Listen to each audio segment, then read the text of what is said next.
The Federal Reserve System adds another inflationary layer to an already unstable banking system.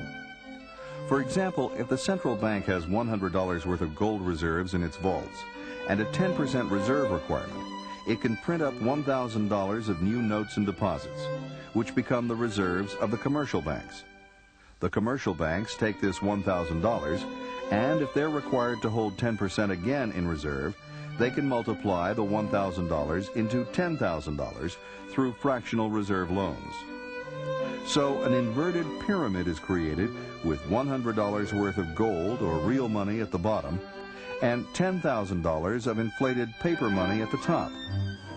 As this $10,000 in new paper money circulates in the economy, it drives prices up, therefore reducing the buying power of ordinary citizens.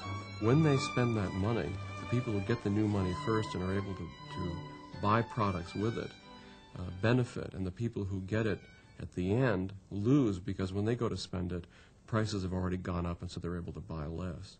And so there's a transfer of wealth and of power from some segments of the economy to others because of the actions of the central bank. And basically those who benefit are the government itself, big banks, and government contractors, and anybody who's closely associated with the federal government.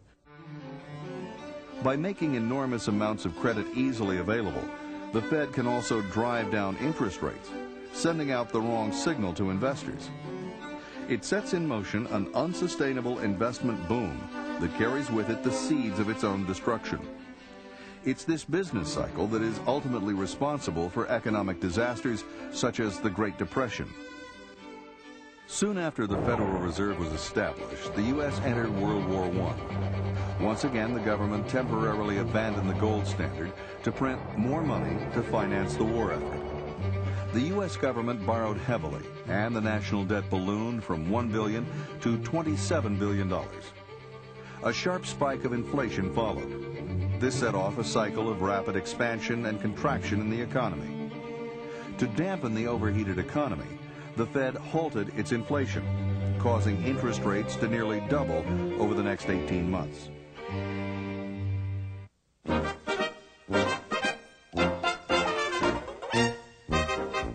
By 1921, the market began to recover.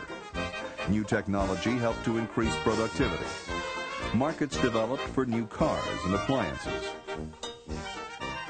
The 1920s were a period of extraordinary growth. But behind the scenes, much of this growth was distorted by a Fed-generated inflationary credit expansion. This was the roaring 20s. This was a period of increasing affluence. That hid the inflation from American economists.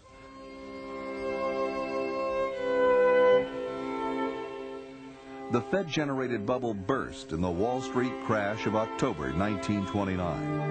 Speculators who had borrowed money to buy shares when bank credit was readily available saw the stock market lose 1/3 of its value. Bank loans totaling $7 billion were outstanding. As the speculators defaulted on their loans, bank failures spiraled, and the Great Depression set in. Depositors lost their bank accounts, both their savings deposits and checking deposits. They saw them disappear into thin air. In 1932, Franklin D. Roosevelt was elected president and quickly implemented a New Deal policy of spending us to prosperity. Even though we needed lower taxes and lower spending, his administration would seek unprecedented amounts of money to finance its big government programs. In his inaugural speech on March 4, 1933, Roosevelt vowed to put an end to poverty and the unemployment lines and get people back to work. It didn't work. The Depression got worse, thanks to increased central planning. FDR only succeeded in making the monetary system even less sound. Just after taking office, the president declared a 4-day nationwide bank holiday, absolving the bankrupt fractional reserve banks of any need to repay their depositors. But before the banks reopened, the Roosevelt administration had to come up with a scheme that would lead people to believe that new deposits would be safe. It created the Federal Deposit Insurance Corporation to lull the public into a sense of security. In reality, the Federal Deposit Insurance Corporation holds just half of 1% of all the deposits it insures. But what people are counting on is that the Fed, as the lender of last resort, would step in and print whatever money would be necessary to prevent a massive bank run.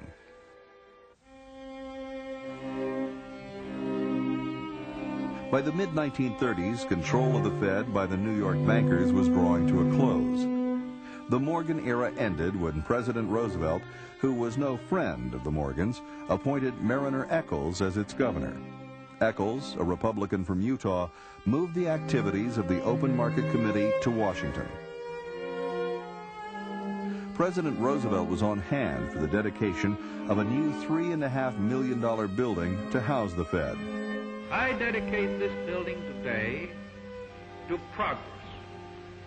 progress toward the ideal of an America in which every worker will be able to provide his family at all times with an ever-rising standard of American comfort.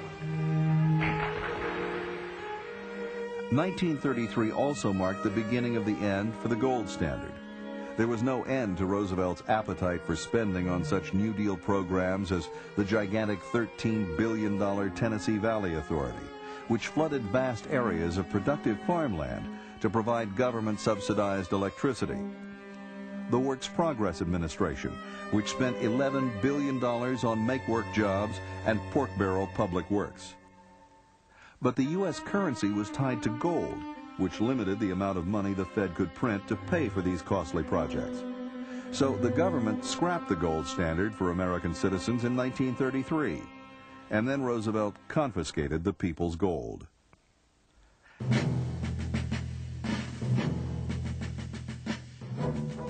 As in World War I, the warring parties in the Second World War abandoned the gold standard to finance the war with central bank-generated inflation.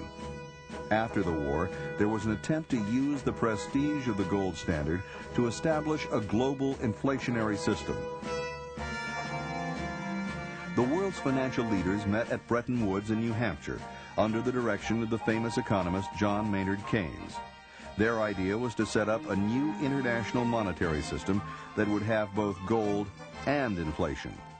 Under this system, the U.S. dollar would be redeemable in gold, but only for foreign official institutions, central banks and foreign governments, at the rate of $35 per ounce. All other currencies would have fixed exchange rates with the U.S. dollar, and they would be redeemable in U.S. dollars. The New York Times editorialist Henry Hazlitt was one of the first to realize that this semi-gold standard would not succeed. Even from the very beginning, it was doomed to failure, and this very outstanding journalist at that time, Henry Hazlitt, predicted it wouldn't work, because he says the temptation will always be that the government will print more money because they will accept these dollars and they won't demand the gold and won't hold the government in check. And he was absolutely right. During the 1960s, the U.S. government was trying to meet the cost of massive social welfare programs at home and the Vietnam War abroad.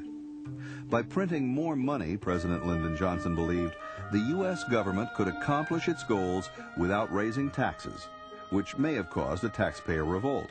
In other words, it could have both guns and butter.